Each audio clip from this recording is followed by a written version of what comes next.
Hi అండి, అందరికీ good morning అండి. నైట్ అయితే మెంతులు నానబెట్టుకున్నాను, పొద్దున్నే చేశాను. మా వాళ్ళిద్దరూ బాక్సులు తీసుకుని వెళ్ళిపోవాలంటే బియ్యం మొన్న చేసే కదా అని చెప్పి మెంతులు నానేసి ఆ మెంతులు టమాటాలు ఉల్లిపాయ కలిసి రైస్ చేశాను. చాలా బాగుంటుందండి.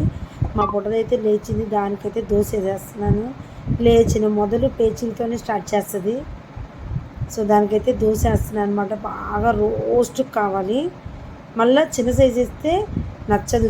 పెద్దది పట్టుకుని నాకు పెద్ద రోస్ట్, పెద్ద అప్పడం దోశ అని అందరికీ చూపించుకుంటూ ఒక సగం తినేసి మిగతా దాన్ని పడేస్తుంది.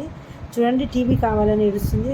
మ్యాంగో రసం అడిగింది, సగం దోశ తింది, రసం తింటుందంటే నానేస్తున్నా. ఎప్పుడైనా సరే అంటూ చూడండి ఎన్నున్నాయో.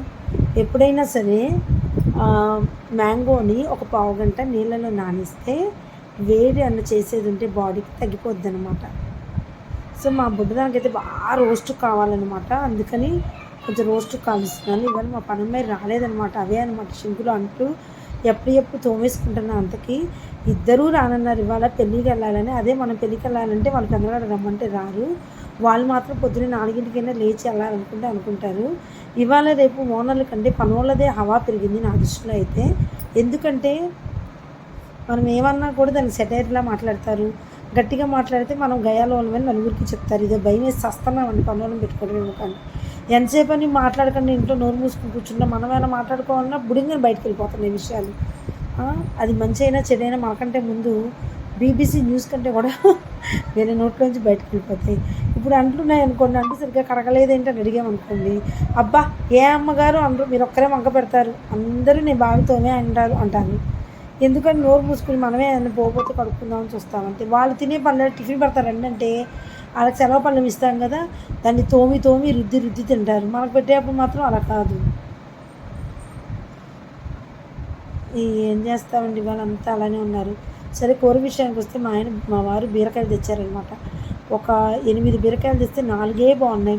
చూడటానికి మెత్తగా ఉన్నాయి, కానీ ఎందుకు బాగున్నాయి అంటే ముదరలేదు, కానీ కట్టిక చేదు. ఒకసారి బద్దకిచ్చామా కూర మొత్తం స్మాష్ అయిందండి బాబోయ్. కూర అంతా ఆగమైద్ది. ఒక ఉల్లిపాయ కోసుకుంటే సరిపోద్ది అనమాట. 3 చేదుగా ఉన్నాయి, పెద్దయ్యే చేదు ఉన్నాయండి, చిన్నవి కూడా కాదు నా ముఖం. సో బీరకాయలు అయితే కోసేసుకున్నాను. ఒక పావు కిలో మీద కొంచెం ఉన్నాయన్నమాట. ముగ్గురికేగా సరిపోద్దులే అని ఊరుకున్నాను. సో బీరకాయలు అందరూ ఎలా చేస్తారు? నేనైతే 4-5 రకాలుగా చేస్తానండి. ఇవాళ అయితే నేను పాలు పోసి చేద్దాం అనుకుంటున్నా. కొంచెం తాలింపులు మంచిగా వేగాలి కదా, ఆలోచిస్తున్నాను. పాలు పోసి చేస్తే కమ్మగా ఉంటుంది. సొరకాయ ఒకటి, బీరకాయ ఒకటి పాలు పోసి చేస్తే బాగుంటుందండి. 2 టమాటాలు కూడా వేసే టేస్ట్ కోసం.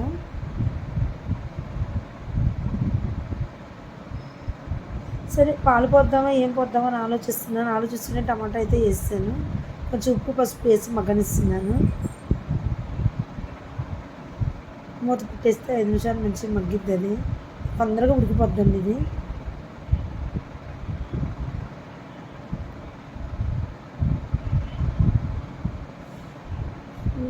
బుడ్డదైతే ఓ పక్కన పేచీలు పెడుతుంది, టీవీ కావాలి, అది పెట్టండి ఇది పెట్టండి అని. ఈ సెలవులు అయిపోయిన వరకు అంతేనండి పిల్లలతో. ఎప్పుడంటే అప్పుడు తోమేసుకుంటూనే ఉన్నా కూడా పని అవ్వట్లేదండి నాకైతే.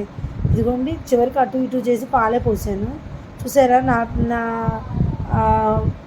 పిచ్చి కాకపోతే పాలు పోసినప్పుడు ముందు ఉప్పు వేయకూడదండి, పాలు ఇరిగిపోతాయి కదా. సో నేను మర్చిపోయి ఉప్పేసాను. ఏం కాదులేండి, కమ్మగా ఉంటుంది ఇరిగినా కూడా కూర. సో మూత పెట్టేస్తే అదే ఇంకా మగ్గుతూ ఉంటుంది అనమాట. సో బుడ్డదానికి ఏం చేయాలని ఆలోచిస్తున్న కూర అదైతే తిన్నదనమాట. ఇంకో పొయ్యి మీద టీ మసులుతుంది, దాల్చిన చెక్క వేసాను అనమాట. పొద్దున పెట్టే టీలోనేమో అల్లం వేస్తా, రెండోసారి పెట్టే ఇంట్లో టిఫిన్ అయ్యాక మళ్ళీ పెట్టే టీలో దాల్చిన చెక్క వేస్తా. సో ఇదైతే బాగా మగ్గుతుంది అనమాట. కారం వేయాలా వద్దా అనిపిస్తున్నాను, ఎందుకంటే బుడ్డదాన్ని ఏం తింటుందా అని అనిపిస్తున్నా. కొంచెం పప్పు వేద్దాము, కొంచెం ఆకుకూర ఉంది, అదేమో ఆకుకూర చూడాలి. ఏంటో వారం కూడా అవ్వట్లేదు, కూరలు తెచ్చి అప్పుడే అయిపోయింది. ఇవాళ కొత్త ఊరగాయ తెస్తున్నా పచ్చడి బదులు. సో కొబ్బరి తురుము అయితే వేస్తున్నాను. నేను ఎండు కొబ్బరిని ఇలా తురిమి పెట్టుకుంటాను, లేదా పచ్చి కొబ్బరి ఎక్కువ ఉంటే పచ్చి కొబ్బరిని కొట్టేసి దాన్ని తురిమేసి ఎండలో పెట్టుకుంటాను అనమాట. సో కమ్మదనం కోసం అనమాట.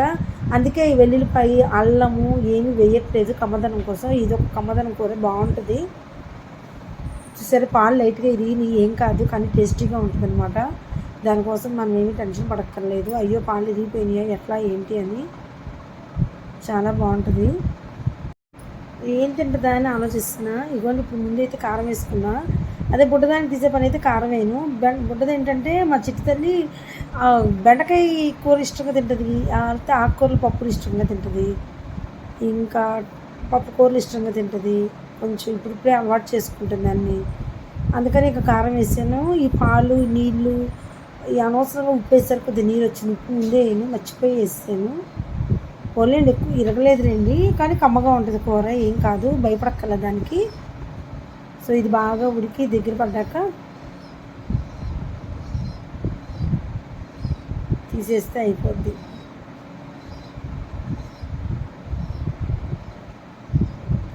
అసలు అయితే అన్నం తురుము ఎండుమిరపకాయ దంచి వేసుకుంటా, కానీ పాలు పోసే కాబట్టి కమ్మగా ఉంటే చాలా బాగుంటుందని ఇట్లా వేసా.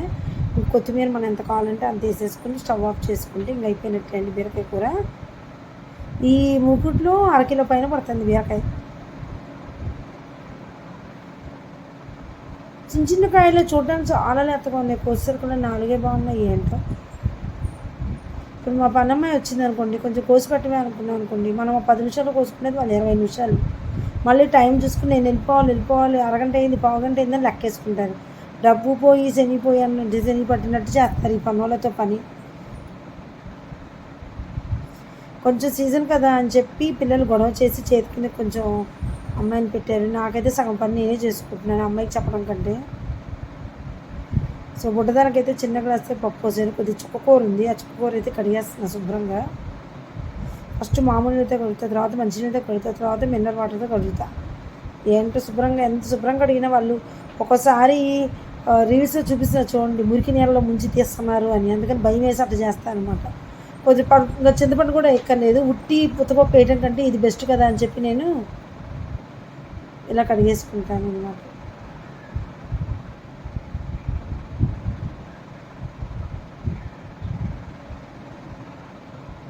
పైన మినరల్ వాటర్తో కూడా ఒకసారి కడిగేసుకున్నాను. అలానే కందిపప్పు కూడా కడిగేసుకుంటున్నాను.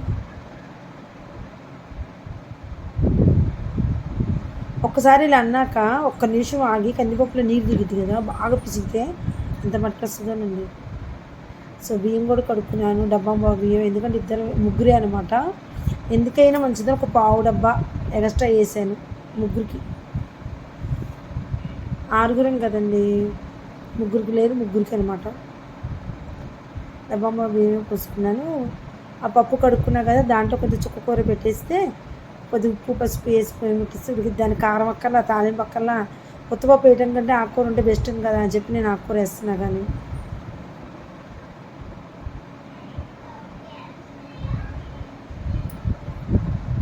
4 విజిల్స్ రాస్తే సరిపోద్ది. మళ్ళీ దీనికోసం చిన్న కుక్కర్ పెట్టడం ఎందుకని ఇట్లా చేస్తున్నా. ఇవాళ ఇంతేనండి నా డైలీ రొటీన్. నచ్చిందండి. రోజు ఏదైనా కొత్త రకం చూపిద్దాం అనుకున్నాం కాదు. ఇప్పుడు June 5th వరకు కొంచెం మ్యారేజెస్ ఉన్నాయి కదా, కొంచెం బిజీగానే ఉంటాయి. కొంచెం ఉప్పు పసుపు వేసేసి మూత పెట్టేసుకుంటే ఉడికిపోద్ది. తీయంగానే బాగా ఎనిపేసి నెయ్యి వేసి పెడితే శుభ్రంగా తింటారు పిల్లలు, చిన్నపిల్లలు. చింతపండు కూడా ఎట్లా చుక్కకూర పులిపే కదా ఎట్లాగా అని చెప్పి.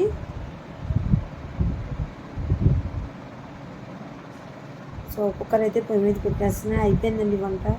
ఏముంది ఇద్దరుగా అనుకున్న కూర చేశాను, కొత్త కూరగాయ తీసాను, చారు పెట్టాను, మళ్ళీ బుడ్డదానికి పప్పు కూర చేశాను. ఇది అయిపోయిందంటే